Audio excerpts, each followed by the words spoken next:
जय गुरु जी संगत जी। गुरु जी के आश्रम जूम सत्संग की ओर से आप सबको लोहड़ी दियां लख लख बधाइयाँ।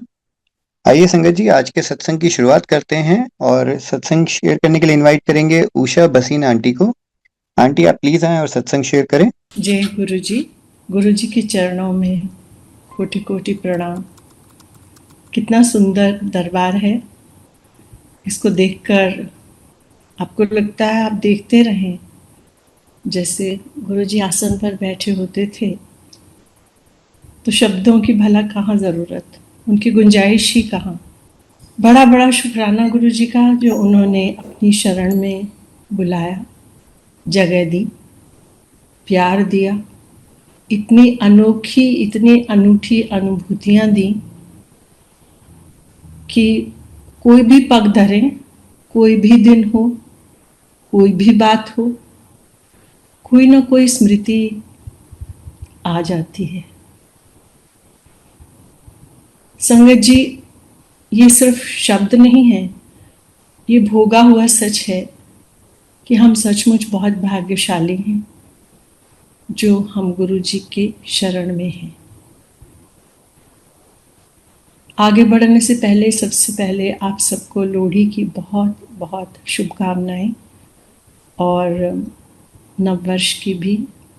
गुरु जी की कृपा से सारी संगत का और जो संगत नहीं है उनका भी कल्याण हो, सबके घरों में खुशियाँ रहें, सुख शांति रहे, सबके स्वास्थ्य अच्छे रहें और हम ऐसे बने कि हम खुद को गुरु जी की संगत कहलाने के काबिल हों।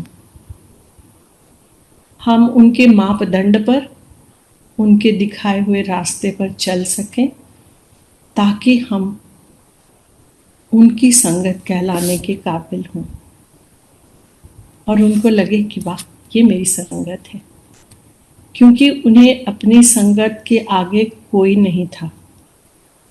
ये मेरे नहीं, ये गुरु जी की माता जी के शब्द हैं। इन्हों अपनी संगत दे अगे कोई नहीं है। लोहड़ी की बात करें तो याद आ जाता है एम्पायर स्टेट में बाहर ही सड़क पे गुरु जी लोहड़ी जलवाते थे। वहाँ रेवड़ियाँ, मूंगफलियाँ वो सब सबको मिलती थी, सब डालते थे। कई बार गुरु जी बांटते थे, कभी सारी डल जाती थी, उनकी मौज है। एक बार लंगर भी बाहर हो गया। कौन सा एक ऐसा मौका है, कौन सा ऐसा दिन है, चाहे वो अपने जीवन का हो, निजी जीवन का या सबका इकट्ठा, गुरु जी ने हमारे दिल दिमाग में इतनी यादें भर दी हैं कि ये जीवन तो निकल ही जाएगा। अब बात संगत जी ऐसी है कि उनकी कहलाने के काबिल हम बने, उसके लिए गुरु जी ने बड़ी सिंपल सिंपल चीज़ें की हुई हैं, बड़ी सिंपल सिंपल चीज़ें बताई हुई हैं और जिस तरह से उन्होंने जीवन को आगे बढ़ाया है, कितने आशीर्वाद दिए हैं जो हमें समझ में आते हैं, जो हमें पता है, और बहुत से ऐसे जो हमें पता ही नहीं है। हमें क्या पता वो हमें कहाँ कैसे बचा रहे हैं, पर इतना ज़रूर है कि आप कभी भी आंख बंद करके बैठे तो गुरु जी रास्ता दिखा देते हैं। वो दिखाते हैं कहाँ तुम गलत हुए, थोड़ा और गहराई से जाएं तो कहाँ तुमने क्या गलत किया था, कहाँ सुधारने की ज़रूरत है। सुधारने की ज़रूरत तो हर वक्त ही है, लेकिन ये बातें कुछ भीतर की हैं। पहले थोड़ी बाहर की बातें हो जाएं संगत जी। देखिए ऐसा है कि आज गुरु जी का युग है। दुनिया में आप किसी से बात कर लीजिए, भारत में, भारत से बाहर, अमेरिका हो, चाहे इंग्लैंड हो, चाहे मिडल ईस्ट हो, चाहे ऑस्ट्रेलिया हो, मतलब किसी भी महाद्वीप में बात करें तो गुरु जी, सब जगह गुरु जी सब जगह समाये हुए हैं। और जब ये इतना विस्तार हो गया है, उन्होंने कहा था इथे लैना लगणगियां जब मैं चला जावांगा। तो अकेले में भी कहा तो पूछा ही नहीं, गुरु जी आप कहाँ चले जाएंगे। तो एक बार गुरु जी चले गए थे, पहले 7 दिन बैठते थे जब से दिल्ली आए थे, और 98 में सत्संग शुरू हुए, उन्होंने अपनी शरण में बुलाया। तो माता जी जब नहीं रहे तो गुरु जी चले गए, 3-4 महीने नहीं आए। तो हमें तो तब लगा हमारी ज़िंदगी बदल गई है, हमें समझ ही नहीं आया हमारे साथ क्या हुआ। तो उनको मिलने वहाँ भी गए, वहाँ एक बार फंक्शन पे भी बुलाया उन्होंने। सो वो एक अलग चीज़ है। और जब वापस आए तो फिर 4 दिन हो गया, तो चीज़ें बदली, चीज़ें बदलती हैं, लेकिन क्या नहीं बदला, वो परमानंद नहीं बदला। जहाँ गुरुजी गद्दी पे बैठते थे, हम लोग जाते थे जैसे कैसे, ऑफिस से भाग भाग कर पहुंच जाते थे। कभी 7 दिन भी जाते थे शुरू में, मतलब जब गुरुजी ने समय दिन कम नहीं किए तब। और कोई किसी की तरफ देखता नहीं था, बात और इशारा तो दूर, नज़र भी कोई किसी से नहीं मिलाता था, बस सीधा उतरो और सीधा गुरुजी पे नज़र। कई बार गुरुजी जैसे एम्पायर स्टेट की सीढ़ी उतरते थे तो खुद ही बोल देते थे आ जाओ, या कुछ नाम 2-3 रखे हुए थे उन्होंने, या जिस जिस नाम से बुलाते थे मुझे समझ में आ जाता था कि गुरुजी का शायद वो बताने का तरीका था कि तेरे दिमाग में क्या चल रहा है वो मुझे पता है। उस समय मैंने कभी सोचा नहीं, किसी से बात भी नहीं होती थी हमसे, जो पुरानी संगत थी बहुत, कि टेलीपैथी है ये सब है। बस इतना समझ में आता था कि जो दिल दिमाग में चल रहा है गुरुजी वो बता रहे हैं कि मुझे पता है तेरे दिमाग में। ऑफिस के नाम से बोलेंगे तो ऑफिस का दिमाग में चल रहा होगा या घर का चल रहा होगा। So I think that was my introduction to telepathy. और हम लोग सिर्फ उनकी तरफ देखते थे, माथा टेका और कभी कुछ कह दिया या नहीं कहा और बैठ गए, चाय प्रसाद पिया संगत जी, और शीशे के गिलासों में चाय आती थी। बाद में लोग ज़्यादा भी होने लगे तो सेवादार, जो सेवादार थे, मतलब अब जैसा वहाँ ग्रुप था उसी के हिसाब से, कोई आर्मी ऑफिसर थे, कोई गवर्नमेंट ऑफ इंडिया के सीनियर ऑफिसर थे, कुछ और लोग भी थे, तो वो चाय बांटते थे, पता नहीं चलता था, कोई सरसराहट नहीं, गिलासों की खनक तो अलग छोड़िए, जिसे ना सचमुच में पिन ड्रॉप साइलेंस कहते हैं, वो होती थी। और हम मतलब ऐसे, ऐसा लगता था आके एकदम किसी दूसरी दुनिया में आ गए हैं। ये वो दुनिया नहीं है जो बाहर छोड़ के आए हैं, जो पूरा दिन दफ्तर, सरकारी नौकरी, घर गृहस्थी। ये कुछ अलग दुनिया है, ये कुछ अलग जगह है। तो ऐसा नहीं कि पहले दिन से कोई मिरेकल होने लग गए या कुछ ऐसा हुआ, लेकिन बस जुड़ गया। ऐसा लगा कि बस कोई चुंबकीय शक्ति है कि आपको लगता था भाग के बस पहुंच जाओ, किसी तरह से लेट ना हो जाओ और पहुंच जाओ। और गुरुजी ने कभी कहा भी नहीं कि तुम लेट आए, क्योंकि देखिए आपकी परिस्थिति को वो सब जानते हैं, उनको पता था ये लोग दफ्तर से आते हैं। गुरुजी ने कभी नहीं कहा कि लेट आओ। जब मैं रिटायर हो गई तो किसी एक संगत ने सत्संग में सुनाया कि गुरुजी जब बैठे होते हैं और लोग बाद में आते हैं तो गुरुजी कहते आहो गुरु तो वेला है, जब मर्जी आ जाओ। पर इतने साल कभी नहीं ये कान में सुना। वो संगत भी कई बार मिली, कभी ये बात नहीं हुई। तो आपकी परिस्थिति को आपसे ज्यादा वो समझते हैं। आप ये ना समझें कि मैंने ये कहा नहीं, यहाँ कुछ कहने की जरूरत ही नहीं है, यहाँ तो मौन वार्तालाप है, और उसके लिए हमें कनेक्शन बनाए रखना है। कनेक्शन कैसे बनना है वो अलग बात है, बाद की बात है, लेकिन ये है कि वो बनना है और उसको बनाने के लिए कुछ तो करना ही होगा हमें। गुरुजी की तरफ से कोई कमी नहीं, आप एक कदम आगे बढ़ाएंगे तो वो कई कदम आगे बढ़ाएंगे, ये शर्तिया बात है। लेकिन कनेक्शन बनाने के लिए प्योरिटी शायद ज़रूरी है। उसको अगर हम साइंटिफिक ढंग से देखें तो वो ये है कि जो उनका ऑरा है, जो उनकी वाइब्रेशंस हैं, उसी की वजह से तो वो जो हॉल था वो अलग ही जगह थी। आज भी मंदिर में आप आते हैं, बड़े मंदिर में आप खड़े होते हैं तो आपकी वाइब्रेशंस, आपकी फीलिंग्स एकदम बदल जाती हैं। जो नए लोग भी आते हैं, जो कई लोग तो ऐसा भी सुना शिव जी का मंदिर है, ऐसे आते हैं जो गुरु जी को उस तरह से नहीं भी जानते। मतलब मुझे रुचि रहती है कि मंदिर जाओ तो बिना बात किए कानों में तो पड़ ही जाता है, जो नई संगत कह लो या जो भी आए हैं लोग। तो एक हाथ से मैंने कभी बात की, कभी किसी ने जो भी लिफ्ट हुई या जो भी हुआ तो किस लिए आते हैं, क्या कैसा लगता है, तो सबको लगता है बड़ी शांति मिलती है। तो वो शांति क्यों मिलती है, ये सोचने की बात है। उस समय गुरुजी शरीर में थे, सामने बैठे होते थे, उनका आभा थी, उनका ऑरा था, उनके दर्शन थे, तो मन तो वैसे ही खिल उठता था, शांत हो जाता था।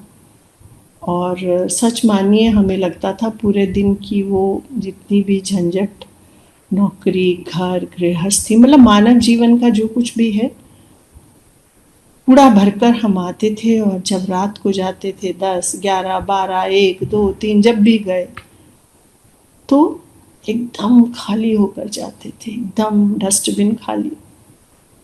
तो ये क्यों होता था? तो साइंस ये है कि उनकी जो वाइब्रेशंस हैं, जैसे ना आप समझ लिए एक लट्टू है, वो घूम रहा है, अब वो किस डायरेक्शन में किस स्पीड से घूम रहा है उससे वैसी वाइब्रेशन निकलती है।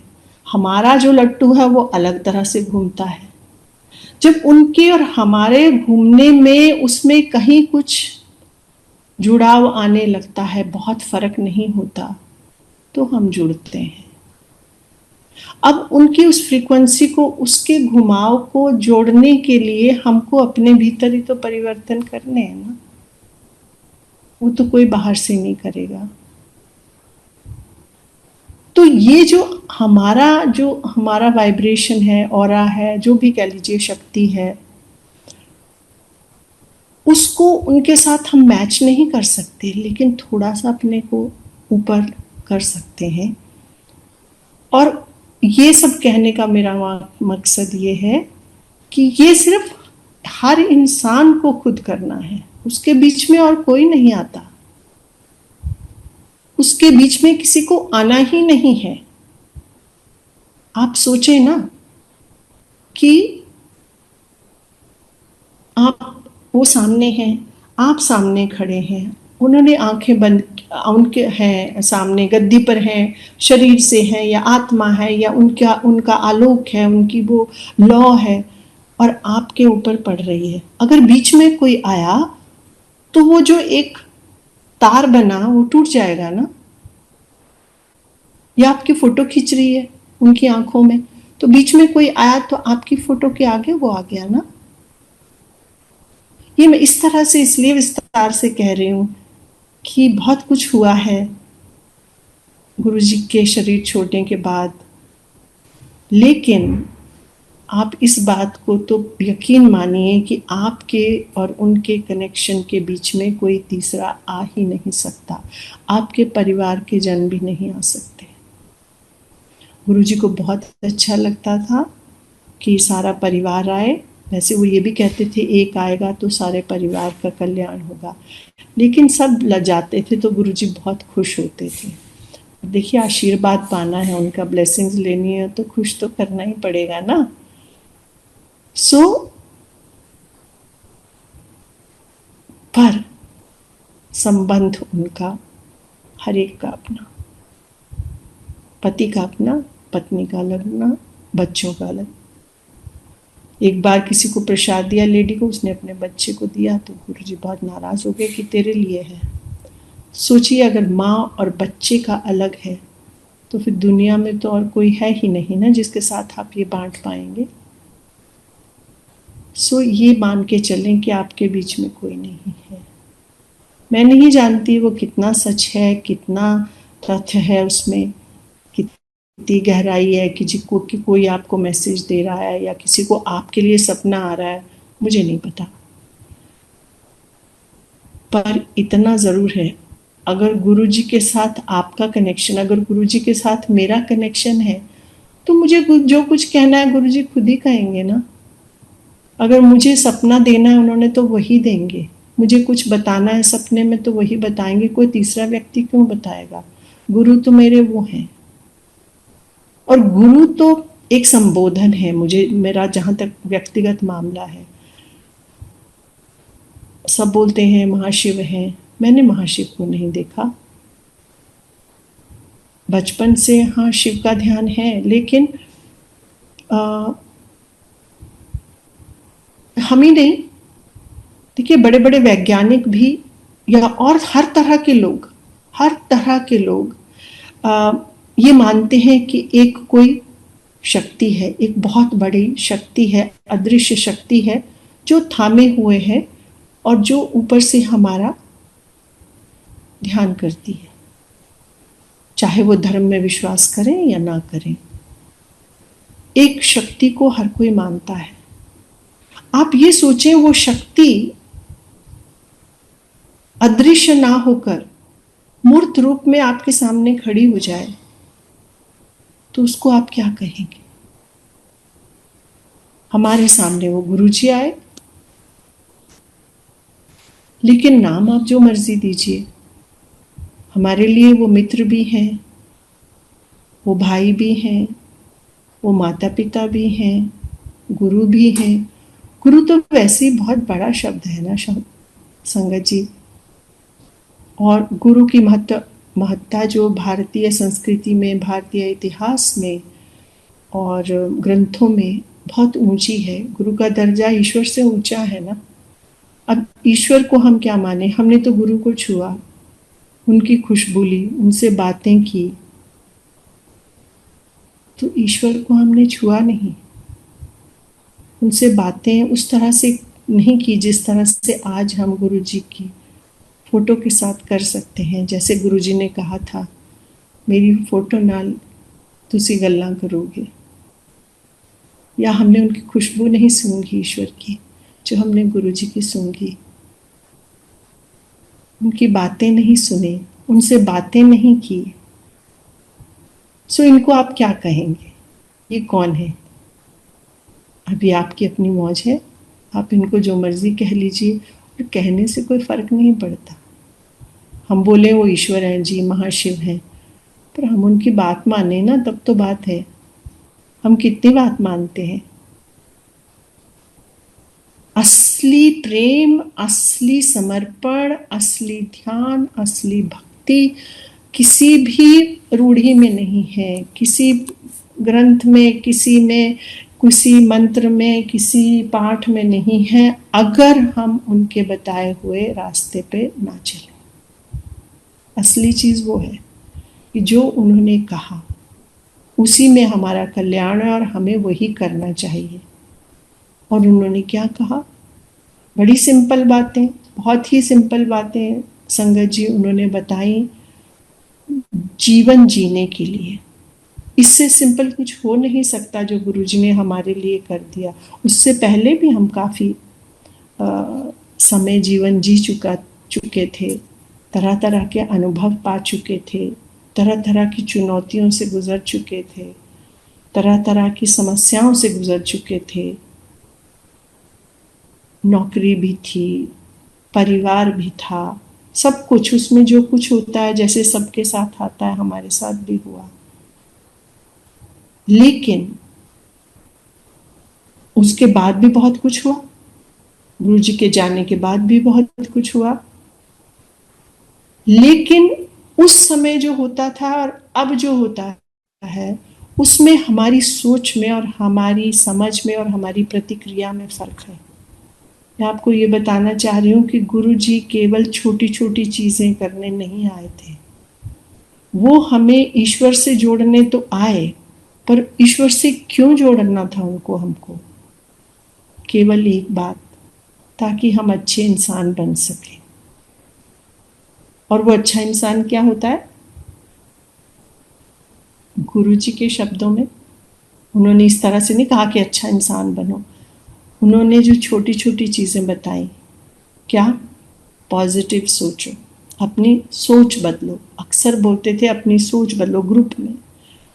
आपको मालूम है प्रवचन नहीं करते थे, पर 4-6 लोग बैठे हैं या चले, जैसे आपको पता है जब लंगर हो जाता था, बहुत लोगों को छुट्टी मिल जाती थी, थोड़े से रह जाते थे, तो कई बार वो यूँ बैठ जाते थे, वो अपने 4-6 लोग होते थे, तो 4 या 10-12 होते थे, तो 4-6 आस-पास बैठे हैं, तो गुरुजी कुछ बात कर लेते थे।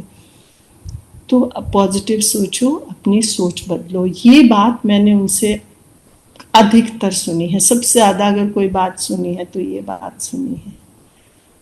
और किसी का भला करो, हो सके तो किसी गरीब की मदद करो, किसी का बुरा मत करो। किसी और को बोला तो इंडिविजुअल है, बाकी जो संगत जी आप सुनते हो कि उसको ये बोला, ये रंग पहनो, ये खाओ, ऐसा करो, जी नहीं, वो सबके लिए नहीं है। वो व्यक्ति विशेष के लिए है। जैसे आपने सुना ही होगा अधिकतर लोगों को कि गुरुजी व्रत वगैरह में विश्वास नहीं करते थे, किसी को नहीं कहा उन्होंने व्रत करने को, लेकिन 1-2 लोगों को कहा, मैं जानती हूँ। तो इसका क्या मतलब है? इसका मतलब ये है कि जो इस तरह की बातें हैं वो हर व्यक्ति के लिए नहीं है, वो उस व्यक्ति विशेष के लिए हैं जिसको उन्होंने वो बात कही। अब जैसे शिव पुराण की बात है, गुरुजी कहते थे शिव पुराण पढ़ना चाहिए है।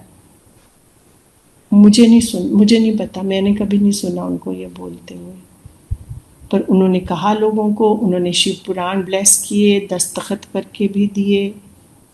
मुझे एक बार उन्होंने कहा था, असी तव्या नहीं किया तेरे शिव जी ने तव्या भी किया। ये शब्द बोले हैं, आज तक कभी नहीं बोला तो शिव पुराण पढ़ा कर या कुछ ऐसा नहीं। हाँ, एक बार उन्होंने मेरे सामने 4-6 लोग थे तो कहा कि ऑटोबायोग्राफी ऑफ अ योगी पढ़नी चाहिए।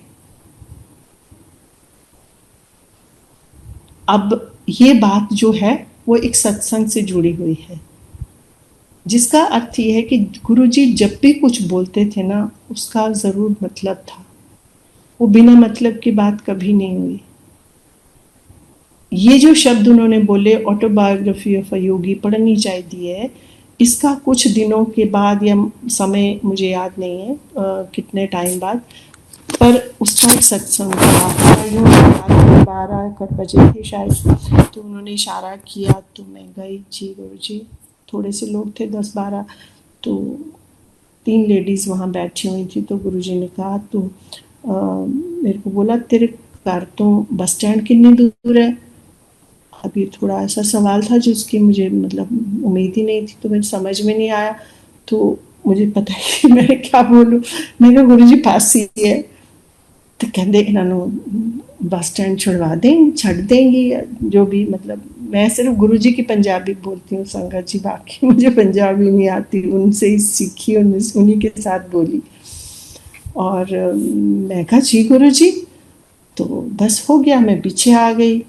मेरे हस्बैंड भी थे उस दिन साथ, तो बोलते क्या बोला? मैंने कहा ऐसे बोला, तो बोलते 12 बज गए हैं, तुम जाके, सर्दियों की बात थी, इतना है, बहुत ठंड थी, और उन्होंने कहा तुम जाके उनको बोलो कि इनको घर पे रख लें, क्योंकि 12 बजे पता नहीं कब छुट्टी होगी, जाएंगे, और उसके बाद इनको बस स्टैंड पे इतनी ठंड में ये लोग चंडीगढ़ जाएंगी, तो तुम पूछो।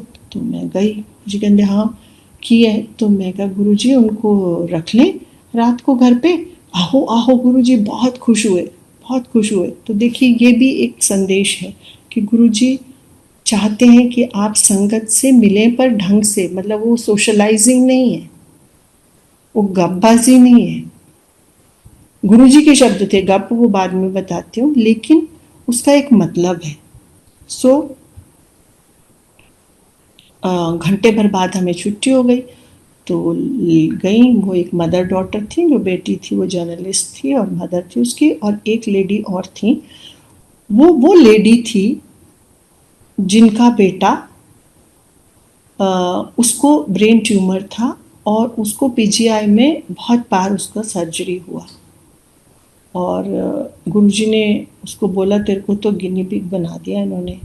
तो उसको होता था फिर दोबारा हो जाता था, तो गुरुजी ने उसको क्योर किया था। तो उसकी मदर थी। सो वो तीनों गई, अब बैठ के बिस्तर में ऐसे बात होने लग गई, कुछ बात हुई। तो उन्हीं दिनों गुरुजी ने वो जो अक्सर एक बड़ा फोटो है जिसमें पीले रंग का गुरुजी ने चोला पहना हुआ क्रेप का, और सिंपल एक बॉर्डर है, बाकी प्लेन है, तो वो नया सा पहना था, तो बहुत मुझे अच्छा लगा था। गुरुजी तो वैसे हर हर पोशाक में अच्छे लगते थे, उनकी क्या बात है। सो वो बोली कि वो लेडी जो थी जिनकी बेटी जर्नलिस्ट थी, वो कहती कि मेरा बेटा एक दिन पढ़ रहा था, कुछ बात हुई और गुरुजी आए और वो पीले चोले में, गुरुजी चंडीगढ़ में थे। मैंने कहा नहीं गुरुजी दिल्ली में थे। जो भी हुआ, तो कहती नहीं चंडीगढ़ थे। तो मैंने कहा नहीं गुरुजी दिल्ली थे। और जब ये 2 बार ऐसे 3 बार हुआ तो मुझे थोड़ा बुरा लगा कि मैं ऐसे क्यों हम जिरा कर रहा है, ऐसे मतलब ऐसे कर रहे हैं कॉन्वर्सेशन। और मुझे एकदम याद आ गया कि ऑटोबायोग्राफी ऑफ अ योगी में वो एक समय में एक से ज़्यादा जगह होते थे। मैंने कोई बड़े धार्मिक ग्रंथ नहीं पढ़े हुए थे, और मैंने सिर्फ वो किताब पता नहीं क्यों पढ़ी हुई थी। और मैंने श्रीमद् भगवत गीता के अलावा कोई स्पिरिचुअल किताबें वगैरह नहीं पढ़ी थी। बचपन में श्रीमद् भगवत गीता पढ़ती थी। तो एकदम मुझे स्ट्राइक किया कि ऑटोबायोग्राफी ऑफ अ योगी में ये है। एंड देन आई थॉट कि क्यों ये बहस हो रही है, वो कह रही है ऐसे, मैं कह रही हूँ ऐसा, मतलब बहस तो नहीं, पर मतलब अच्छा नहीं लगा मुझे। और मैंने कहा इसका मतलब गुरुजी चंडीगढ़ भी थे और गुरुजी दिल्ली भी थे। अब ये गुरुजी ने मुझे एहसास दिलवाना था, समझाना था, तो उस ग्रुप में कहा कि ऑटोबायोग्राफी ऑफ अ योगी पढ़नी चाहिए। So this is what I am trying to tell you कि उनकी किसी भी बात का कोई मतलब होता था, चाहे वो आगे जाके खुलेगी, चाहे वो आपके पीछे जीवन में कुछ हुआ ऐसा हुआ होगा।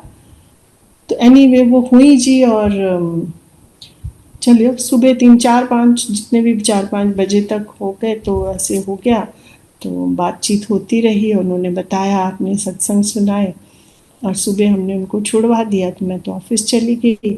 शाम को जैसे ही गए, तो जैसे ही एम्पायर स्टेट की सीढ़ी उतरी, अभी मैं सीढ़ी पे ही खड़ी थी, तो गुरुजी जोर से बोले, तो फिर तू सवेरे 5 बजे तक गप्पा मारिया। तो मैंने कहा मैंने कहा अब देखिए, इस अब हम सत्संग बोलते हैं, तो गुरुजी ने बोला गप्पा मारिया, और उनको पता कि हम घर में क्या कर रहे हैं। सो मतलब ये कि जो कुछ हम कर रहे हैं, जो कुछ हो रहा है, सब उनको पता है, सब कुछ उनको पता है। और इस एक सत्संग से, हर एक सत्संग से, हर एक वाक्य से कई कई अर्थ निकलते हैं। और ऐसा भी है संगत जी कि जब हम ये सत्संग शेयर करते हैं, तो खुद को ही कई बार उसके और कई आयाम और कई डायमेंशन समझ में आते हैं, उस सत्संग के, उन शब्दों के, उसकी और बड़ी तहें दिखने लग जाती हैं। तो गुरु जी की बातें जो है ना, वो अनोखी हैं। बस उसका आनंद लीजिए, आनंद लेकिन उस प्यार का लीजिए, उस संबंध का लीजिए जो आप उनके साथ जोड़ पाए।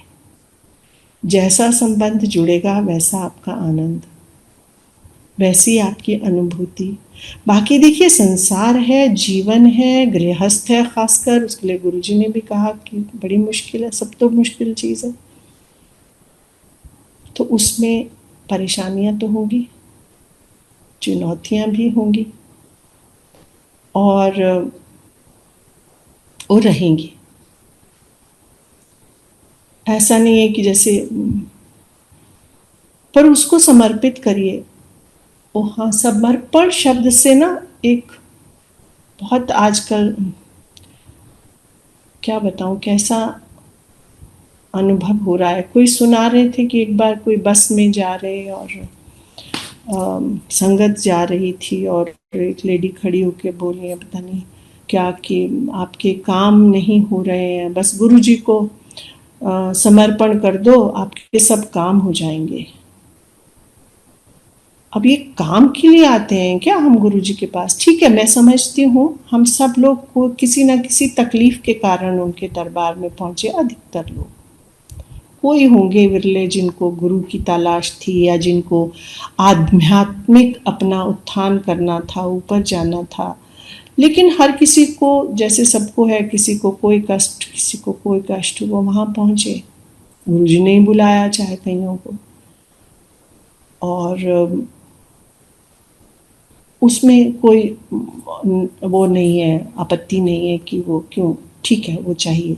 और जिसके कष्ट होते हैं वो उसमें से गुजरता है, वो जानता है कि कहाँ, जैसे है ना, जिसके पाँव न फटे बेवाई वो क्या जाने पीर पर आई। तो जहाँ कष्ट होते हैं वहाँ आदमी बिलखता है, वहाँ आदमी पहुँचता है। गुरु के दरबार में भी लोग पहुँचे और मांगा, चाहत सबको होती है, मेरा शारीरिक कष्ट है तो वो दूर हो जाए, संबंधों की समस्याएं हैं तो वो ठीक हो जाए, बच्चों की शादियां हो जाए, या किसी को धन की तकलीफ है तो वो ठीक हो जाए, वो है। लेकिन वो काम केवल के लिए, अगर आप गुरु जी के दरबार में आए हैं केवल उस काम के लिए, उसको काम मान के कि मेरा ये काम गुरु जी करेंगे, तो मुझे नहीं लगता कि वो संबंध है। गुरु जी वो चाहते हैं। किसी ने एक दो बार कहा, किसी ने कहा कुछ कि मेरा ये नहीं हुआ, तो गुरु जी कहते मैं कोई दुकान खोल ली हुई है। गुरु जी तो रिश्ता बनाते हैं अपने साथ और ईश्वर के साथ, और सबसे बड़ा आपका आपके अपने भीतर के साथ, आपका अपने साथ रिश्ता। वो आप, अगर हम उनको करने दें जो वो करना चाहते हैं हमारे साथ, तो वो आपको आपकी पहचान दिखाते हैं कि आप कौन हो, आप कहाँ गलत हो, आप कहाँ सही हो, आपको कहाँ ठीक करना है। क्यों? क्योंकि वो आपको अंतहीन प्यार करते हैं। गुरु जी कहते थे रब को लो डरो नहीं, रब नू प्यार करो। और जैसे माता जी ने कहा कि अपनी संगत दे आगे कोई नहीं हैगा। सो अगर हम प्यार करते हैं ना तो फिर बात अलग हो जाती है। अगर हम सिर्फ इसलिए माथा टेकने जाते हैं कि मेरा ये तकलीफ दूर हो जाए, तो फिर वो संबंध नहीं बनेगा जो गुरुजी चाहते हैं। और वो संबंध बनाने के लिए सबसे पहले तो वही है कि अपनी ईगो खत्म करें। ईगो खत्म करना और समर्पण करना, इसके अलग अलग आजकल लोग अलग अलग मतलब बना रहे हैं, या हमेशा ही बनाते होंगे। तो जो गुरुजी कहते थे ना कि अपना दिमाग जूतियां दे नाल बाहर छड़ के आया करो, उसका मतलब ये नहीं है कि आप अपने रोजमर्रा के जीवन में, आपके काम में, आपके घर गृहस्थी के काम में, आपके दफ्तर में, आपके बिजनेस में आप अपना दिमाग ना चलाओ। उसका ही तोड़ एक ये है कि गुरुजी के ही शब्द हैं कि गावां मझां नूं रब ने बुद्धि नहीं दी हुई है, बंदे नूं दी हुई है, तो उदा भी तो इस्तेमाल करो। और गुरुजी हमेशा चाहते थे कि आप अपना काम ठीक से करें। हमें अपने दफ्तर का इतना याद नहीं होता था जितना गुरुजी को पता था। मेरी प्रमोशन कब होनी है ये गुरुजी ने कहा तू एक कदों बढ़ना है।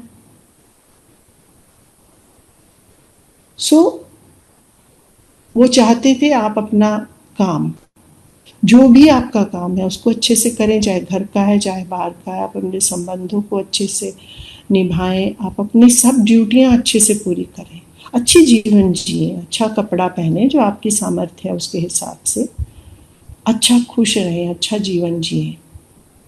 लेकिन समर्पण का अर्थ जो है ना, अपना दिमाग जूतियां नाल बाहर छड़ के आया करो, वो कुछ और है। वो ये है कि अपना दिमाग मतलब मैं ये हूँ, मेरा ये रुतबा है, मेरी ये कुर्सी है, मेरे परिवार की ये पहचान है, या मेरा इतना बड़ा बिजनेस है, मैं जो ये है मेरा मैं, उसको छोड़ के आओ। यहाँ आओ तो बिल्कुल बराबर, क्योंकि गुरुजी के दरबार में तो हर आदमी बराबर था। कहते थे ना, यही एक जगह है जहाँ एक थाली में एक इंडिया का सबसे ऊंचा सरकारी अधिकारी अपने चपड़ासी के साथ बैठकर लंगर करता है। वो है दिमाग छोड़ना बाहर। अगर वो सोचे अरे मैं तो इतना बड़ा सीनियर अफसर और मैं इनके साथ करूं, या कोई सोचे हम तो इतने बड़े पैसे वाले, ये तो ऐसे ऑर्डिनरी से अदना से लोग, इनके साथ हम क्यों लंगर करें, वो दिमाग छोड़ के आना है। जैसे हो सकता है अधिक आप में से बहुत से लोगों ने वो शब्द है एक सुना होगा, जिसमें गुरु नानक देव जी की एक साखी है कि वो भ्रमण करते थे ना, भ्रमण करते हुए एक राजा के बाग में गए और कहीं उन्होंने राजा के बाग में डेरा लगाया, तो बाग बहुत सदियों से सूखा रहा होगा तो हरा हो गया। तो उनके जो भी थे लोग, मंत्री, वो सब कि महाराज ऐसे कोई आए हैं साधु और बाग तो हरा हो गया, तो उनको मिलने जाना चाहिए। तो वो कहते हैं हाँ चलेंगे। तो चले गए, तो उन्होंने अपने थाल में कुछ हीरे मोती सब डाल के गए उनके पास और उनको बुलाने की, आप महाराज हमारे महल में आए। वो कहते हाँ आएंगे। तो वो कहते कि क्या दक्षिणा, तो ये कहते ये मैंने पत्थर मैंने किस काम के, हो गया जी। फिर आए, फिर बोला तो क्या देंगे, दक्षिणा क्या देंगे, आएंगे तो अब दक्षिणा फिर उन्होंने कहा कि इतने हाथी घोड़े लश्कर, तो वो मेरे किस काम के। फिर तीसरी बार बोला क्या है कि जी महल बाड़ियाँ सब, कहते वो मेरे किस काम के। और फिर बोला कि आएंगे महाराज आप आइए, तो कि आप आएंगे फिर दक्षिणा क्या देंगे राजा, तो बोला आप ये राजपाट ले लीजिए। तो ने उन्होंने कहा कि कहते राजपाट, राजा चीज वो दी जाती है जो अपनी हो, राजपाट तेरा नहीं है, तेरे माता पिता पहले तेरे से पहले किसी का था, तेरे बाद में किसी और का होगा, वो तेरा कैसे हो गया। तो जब इतना कुछ करने के बाद वो बोले राजा कि महाराज मैं क्या दूं, कहते ये मैं मेरे को दे दे। जब वो बोला ये मैं मेरे को दे दे, जब उन्होंने बोला तो राजा तो रो रो के पैरों में पड़ गया और कि मैं दे दे, पैरों में पड़ गया। फिर वो कहते हैं राजा उठो निहाल हो जाओ राज करो। कहते महाराज अब राजपाट किस काम का, अब राजपाट किस काम का। तो वो कहते नहीं राजपाट तो कर्म है, वो तो करना ही है, जो भी आगे है लंबा, पर मतलब वो तो उदाहरण था कि ये है वो मैं, ये समर्पित करना है। ये समर्पित नहीं करना है कि ये मेरी समस्याएं हैं, ये मेरे पैसे नहीं आ रहे, या मुझे तकलीफ है, ये गुरुजी आपको समर्पित, अब आप जानिए। हाँ उसमें शायद वो है समर्पण। तो हमारे देखिए भारतीय इतिहास में, भारतीय आध्यात्मिक जितना लिटरेचर है, साहित्य, उसमें भगवान कृष्ण ने भी तो कहा अर्जुन को तू मुझे सौंप दे, तुम सिर्फ दृष्टा हो, मैं ही करने वाला हूँ, मैं ही करवाऊंगा और मैं ही करता हूँ, मैं ही कर्म हूँ, सब कुछ मैं ही हूँ। और श्रीमद् भगवत गीता हमें बचपन में इसीलिए पढ़ाई जाती थी कि अपनी मेहनत करो, फल की इच्छा मत करो, करना तो जो मिलना है वो मिल जाएगा, बस तुम अपनी मेहनत करो। तो मतलब ये है कि आप समर्पण वो करें गुरु जी के आगे कि मैं कुछ नहीं हूँ, जो करने वाले हैं आप हैं, मेरी कोई औकात नहीं है। उसके साथ ही शुक्राना अक्सर आजकल गाए भी जाते हैं, शुक्राने सब हो रहा है। तो शुक्राना उसके लिए एक छोटा सा सत्संग है जो बहुत अच्छा लगता है सुनाना। वो ये कि एक बार गुरु जी के चरणों में थी सेवा, तो कोई आए और गुरु जी कहते कौन है, तो मैंने उनसे पूछा, तो इंडिया के वीवीआईपी के यहाँ से थे। तो गुरु जी कहते की कह रहे हैं, मैंने उनको पूछा, वो बोले कि गुरु जी हमारे उधर आए। तो मैंने कहा गुरु जी ऐसे बोल रहे हैं आपको उधर इनवाइट करने के लिए। तो कहते जिन्हें आना है इत्थे आवे, असी की लैना, मतलब ही मेंट कि असी की लैना कि कौन है, तो जिन्हें आना इत्थे आवे। तो मैंने उनको बोला जी आप यहाँ आकर ब्लेसिंग्स लें, और गुरु जी ये कह रहे हैं। तो वो चले गए, और थोड़ी देर बाद गुरु जी फिर बोले असी की लैना। मैं चुप रही, तो थोड़ी देर बाद फिर बोले क्यों। वैसे वो ऐसे नाम ऊषा आंटी वगैरह नहीं बोलते थे गुरु जी, ऐसे आंटी मतलब आंटी अंकल बोलते थे गुरु जी, पर ऐसे मतलब हर वक्त आई डोंट रिकॉल मच कि इतना कभी उन्होंने मुझे आंटी आंटी बोला हो, या इंडिविजुअली भी। सो कहते तब बोले तीसरी बार चौथी बार जब बोले तो बोले हाँ क्यों शांति ऐसे की लेना जी गुरु जी। सो अब जब सत्संग होने लगे तो सब चीज़ें वापस आई, वो रील सी घूमने लग गई। तो मुझे याद आया कि गुरुजी ने बार बार क्यों बोला, क्या मतलब है इस बात का, असी की लेना। तो संगत जी ये है समझ में आया जो उन्होंने समझाया, वो ये कि भाई कोई बड़ा है तो अपनी जगह बहुत अच्छा, असी की लेना। किसी का घर बड़ा है, किसी की पदवी बड़ी, किसी का पैसा बड़ा, किसी का खानदान बड़ा, किसी के बच्चे बड़े अच्छे, किसी का जो कुछ भी है, असी की लेना। मतलब आपके पास जो है उसका शुक्राना। शुक्र है गुरु जी ये दिया हुआ है, शुक्र है गुरु जी आज आपने इतने अच्छे दिन, कल मकर संक्रांति, आज लोहड़ी के दिन मंदिर से जुड़ने का मौका दिया, और उस बहाने आपके दरबार के, इतने खूबसूरत दरबार के लगातार दर्शन हो रहे हैं। इससे अच्छा और क्या, इससे अच्छा लोहड़ी का गिफ्ट मेरे लिए और क्या हो सकता है। और दरबार तो गुरु जी का हमेशा ही सुंदर है। गुरु जी तो प्लेन कॉटन के कपड़े में, कुर्ते में भी कितने ही सुंदर लगते थे। ये जो गहरा रंग है ना, ये डीप, जो बिल्कुल डीप रेड है, ये लेफ्ट वाली जो फोटो है, इस तरफ बाईं तरफ को दिख रही है, जिसमें गुरुजी ने हाथ गाल पे रख के ऐसे अपना टिकाया हुआ है सफ़ेद छोले में।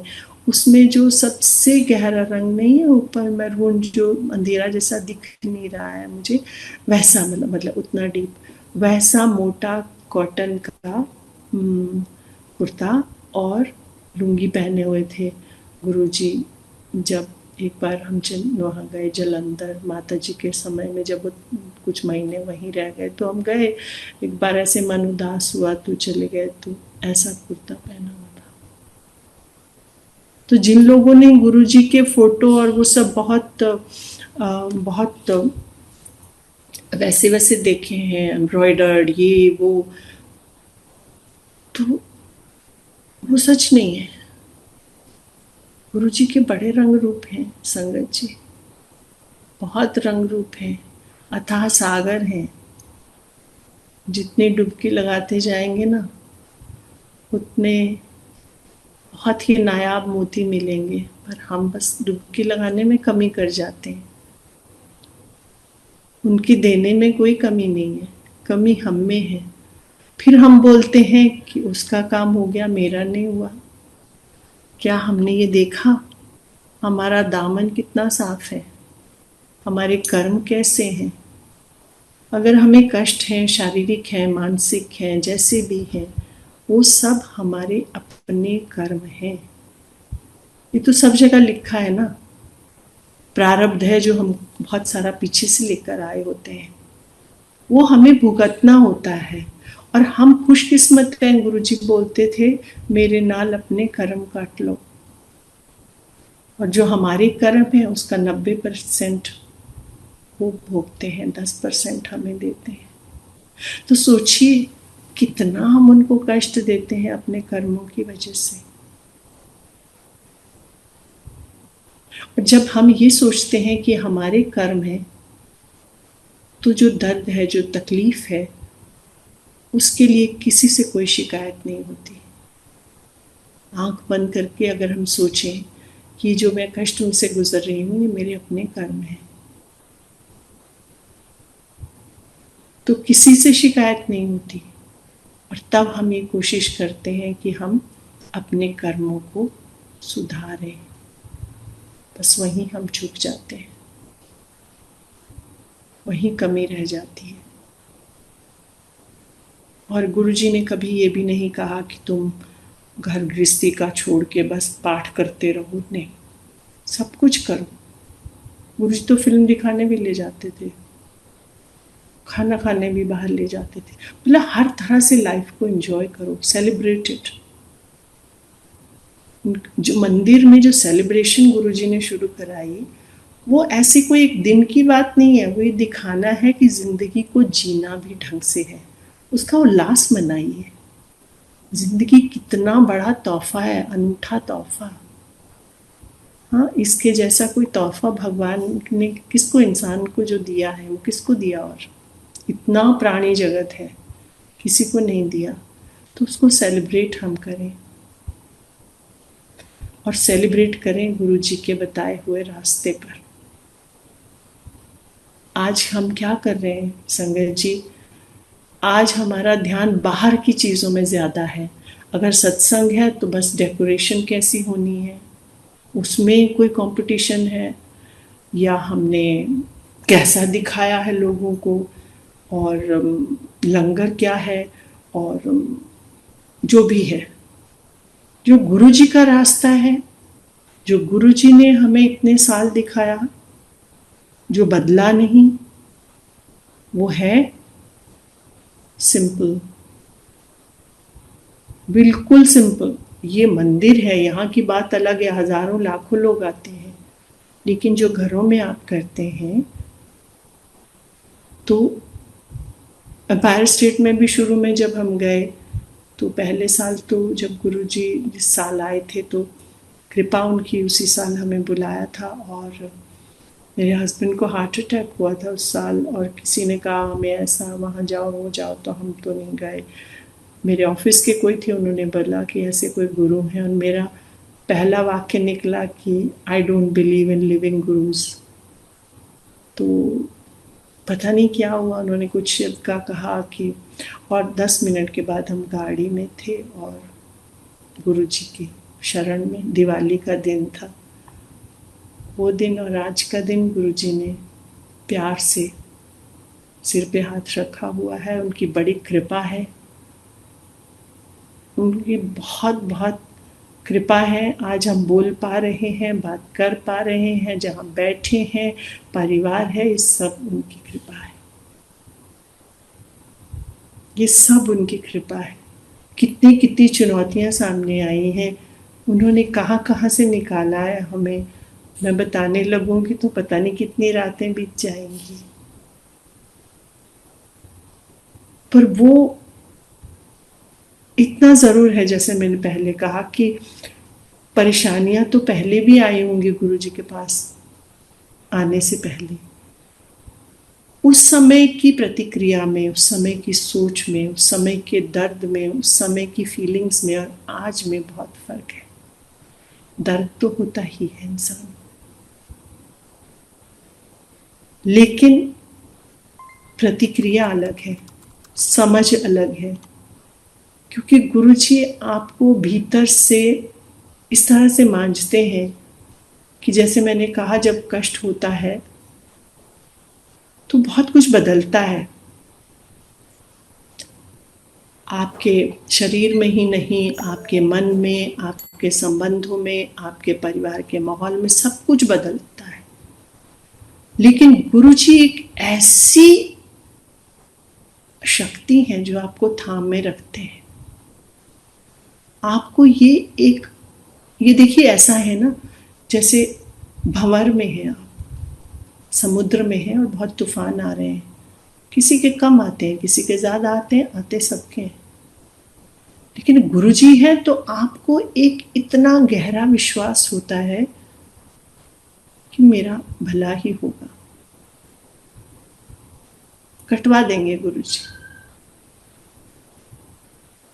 आपको गिरने नहीं देंगे।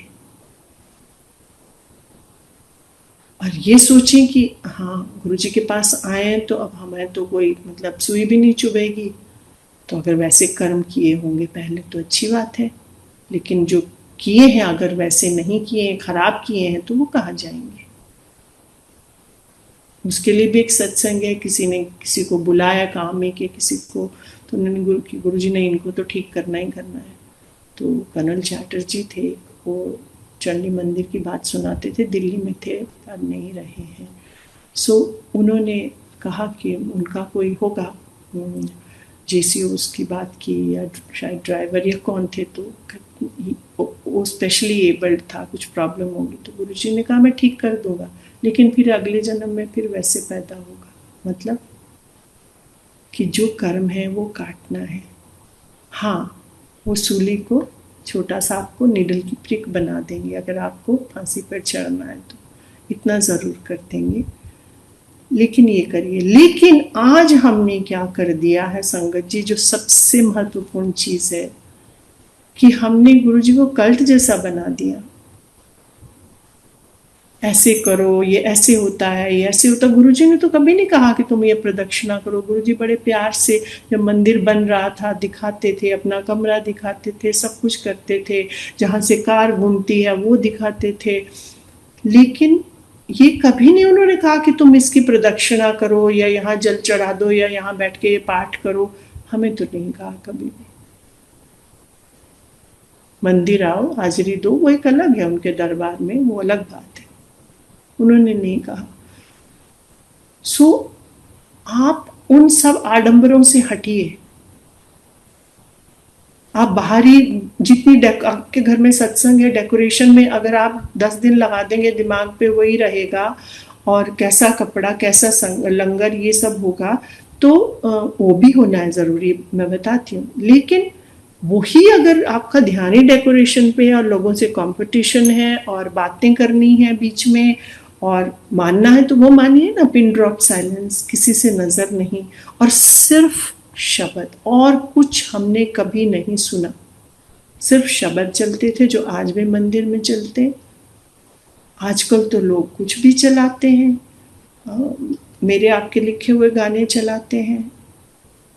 तो और गुरुजी खुद अपने आप उसका तरतीब करते थे, कौन सा 1 नंबर पे चलेगा, कौन सा 8वें पे, उसका कारण था। और किसी को कहा भी उन्होंने, तो मैं ही लिखा है। तो उनका हटा के आप और किसी के गाने चला देंगे, प्लीज हाथ जोड़कर विनती है, ऐसा मत करें। लंगर के लिए जिसको वो कहते थे वही लंगर बना सकते थे। और सफाई का गुरुजी, मतलब मैं क्या बताऊं, सफाई के लिए गुरुजी इतने स्ट्रिक्ट थे कि जितना हम शायद सोच नहीं सकते। उसके भी सत्संग है। और मेन्यू क्या होता था?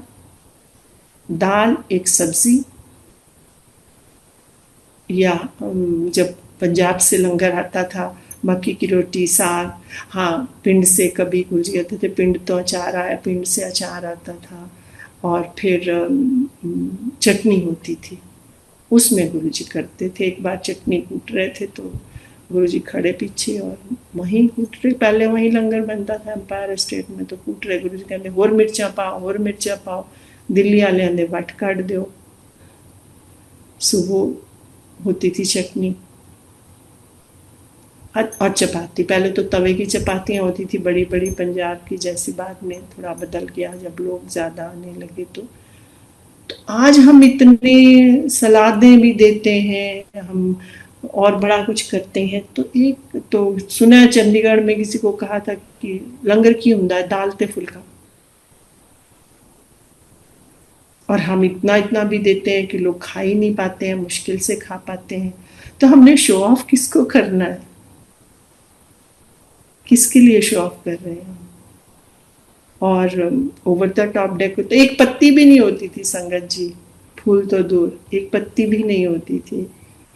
और छोटी छोटी हम मा, मालाएं मैरीगोल्ड की, ऑर्डिनरी मैरीगोल्ड की डालने लग गए। एक दिन घुटनों तक पहुंची, गुरुजी ने अनाउंस करवा दिया कल से नहीं आएगी। पूछा तो क्यों, तो बोला इन फूलों का डिस्पोजल कैसे होगा। तो ये छोटी छोटी बातें पर बहुत गहरी हैं, हमें सोचने के लिए, हमें चिंतन मनन करने के लिए। और अगर उनसे सच्चा प्यार है, अगर उनसे जुड़ना है, तो उनके बताए हुए रास्ते पर ही चले, तो ही हमारा भला हो सकता है। वरना हम जो मर्जी करते रहें, जितने मर्जी चक्कर लगाए, अगर हमें गप्पे मारनी है, अगर हमें सत्संग को एक सोशल इवेंट बनाना है, हमें उसको मतलब ऐसा है ओवर द, गुरुजी हमेशा अच्छा लगता था उनको अच्छे कपड़े पहन के, और सब नोटिस करते थे, गुरुजी कमेंट करते थे हर चीज, कोई चीज नहीं है जो गुरुजी कमेंट नहीं करते थे, मतलब हर चीज पे नजर उनकी, बाहरी भी, मतलब बाहरी नजर, भीतरी तो भला वो जाने।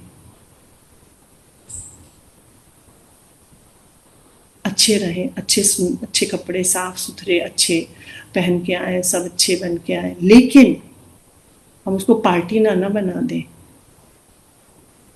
और अब हमने अब चला दिया है कि ये ऐसे होना है, ये ऐसे होना है, मतलब कोई ऐसे बस डूज एंड डोंट्स यही थे संगत जी सारे। लंगर कैसे, शब्द कीर्तन, सिंप्लिसिटी और ध्यान, बस सिर्फ ध्यान, समाधि लगाओ। गुरुजी ने कईयों को डांट के, एक बार एक बहुत सीनियर एयरफोर्स के ऑफिसर थे, साउथ के थे, उनको समझ में नहीं आ, मतलब लंगर जैसे शब्द कीर्तन नहीं आता, उनको नहीं समझ में आया, तो उन्होंने कहा गुरुजी समझ नहीं आता है, तो बोले तनु जोर से गुस्से से बोले, तनु समझ ने किया, तो समाधि लगा। सारी कुल बात है समाधि, कुल बात है ध्यान, कुल बात है गुरु से प्यार, और कुल बात है खुद को भीतर से मांझना, और कुछ नहीं। और अपना कर्म करना, उसका फल क्या है, वो गुरु जी के चरणों में समर्पित। अपना कर्म हम प्राणपण से करें, उसमें कोई कमी ना छोड़ें, सबको प्यार करें। आशा है मैंने किसी का मन नहीं दुखाया होगा, किसी की भावनाओं को कोई चोट नहीं पहुंचाई होगी।